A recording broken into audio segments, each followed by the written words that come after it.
logical contradiction here. If there's a damage to the literal meaning of this passage. Okay? So, and then this is on page 44. So when the Buddha says not all sentient beings are Buddha nature, wait, what is it? Since all sentient beings possess naturally pure nature, it's not fitting that they never become, for that reason, having without the same suitable upon all the sin. Where does it say that? I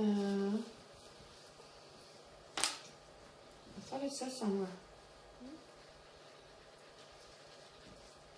However, the Buddha says that they will not attain the enlightened state of a Buddha. The Buddha says that they will not attain the enlightened state of a Buddha, those who have a hostile attitude towards the Dharma. Oh, here. Then he said that those who delight in vicious actions do not thoroughly pass beyond sorrow. Okay, so he's saying those who delight in vicious actions, those who delight in negative actions, or crave, it says even crave negative actions, they do not thoroughly pass beyond sorrow. And this doesn't literally mean that they will not at some point, but not for the time being. So the intended meaning here of the sutra passages is those who delight in negative actions or are hostile towards Mahayana Dharma, etc., they will not attain Buddhahood for a long time. The purpose is to reverse these attitudes. And the damage to this is, where's the damage? So there all this, this 46 of the mountain. Oh yes, 45, it's actually 45. And the damage at the beginning, as the first line of 45, but then what you're saying is the quote to it is, so, and the damage to the explicit, the literal meaning of the sutra passage is the fact that all sentient beings are the focus of the enlightened activity of the Buddhas, and that they all possess Buddha nature. So in other words, the damage to this statement, first of all, the intended meaning is that only those who who delight in harmful actions, they won't become enlightened at that time.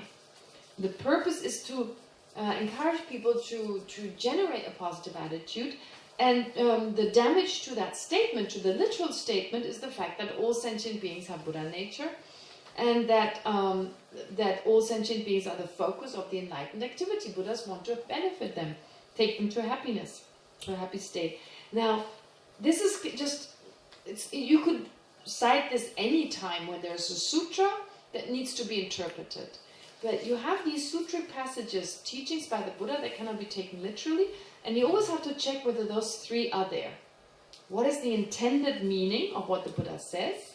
What is the purpose for saying so? And how is it contradicted? Am I making sense? So there are a lot of sutras where the Buddha says there is a self. There's a self. The Buddha said there is an inherently existent self. There are these sutras. What is the intended meaning? There's a conventional self, right? What is the purpose? To not scare the person, right? To not scare them.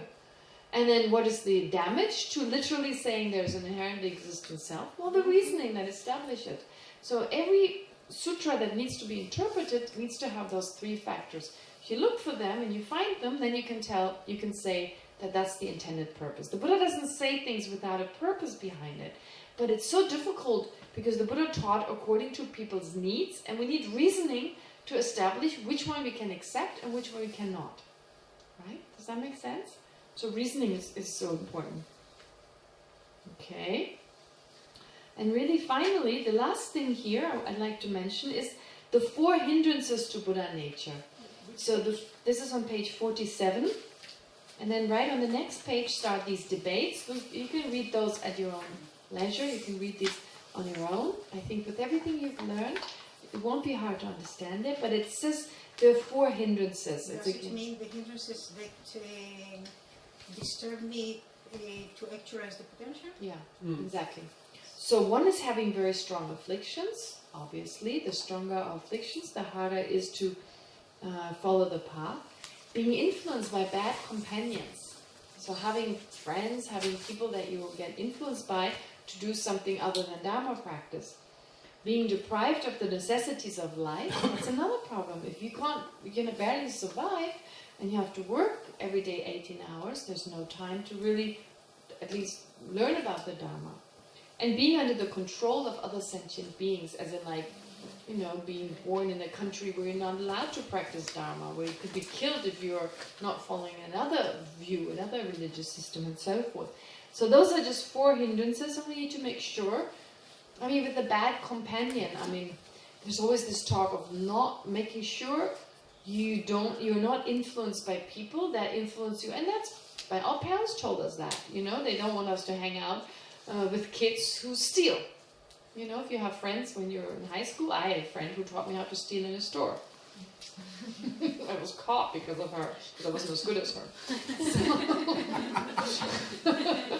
So anyway, I had this friend and she taught me how to be a thief. So I'm not talking about it was my choice, so I'm not blaming her. But that's just an example. So if you're under the control of people who say, oh, don't be selfish, you know, make the best out of your life. And then after a while, we get influenced by those. Doesn't mean we can't hang out with them. You know, they may be our family, they may be friends. But be influenced. Don't allow yourself to be influenced by them, right? And maybe influence them in a way like, don't do this. It harms yourself. It harms others. So that's one way. Does it make sense to make the connection between these 4 to precious human rebirth? Yes, you could connect that because, in a way, well, even though we have a precious human rebirth, we may still experience at least the second one. Right? We could be influenced by bad companions. I mean, so it's not precious then. If I don't practice the Dharma because of any of them, I'm a human. No. Which of the opportunities or the leisures are not fulfilled here? Well, the second is the case. Think of the 8 leisures and the 10 opportunities. You can have all those, be reborn as a human, not be born in the lower realms, without impairments, being in a country where the Dharma is existent, having an interest in the Dharma. You can have all those. So this one is missing. No. But you have you see these 8, these leisures and endowment they're like the basics. And you could add some more basically. I mean, they're pretty random actually. It's not like only those and no others, right? So I think you could add that. But being influenced, that's like a choice we can make right now. Whether we're in the human realm or not, there's not like, that's done. Whether we're born in a place or we have access to a place where the Dharma exists, well, you know, if we just live somewhere where there's no Dharma, what can we do? I mean, also nowadays things have changed. In the past, you couldn't easily go to another country and just live there. You didn't even know it existed. Okay, nowadays we have that access. But here with being influenced by bad companions, that can happen anywhere. Being deprived of the necessities of life, that can also... Well, that goes into precious human rebirth. But actually, this is also telling us when you're generous, be generous with wisdom. Don't give away everything and then you have the necessities of life. That would be silly. I mean, most people don't do that. But it's still something to warn people, don't give away everything unless you know you'll be fine and you'll be living on the street and you can continue your practice. But you can't. Don't put yourself under the control of others. You know, like some men or women, they choose a partner who controls them.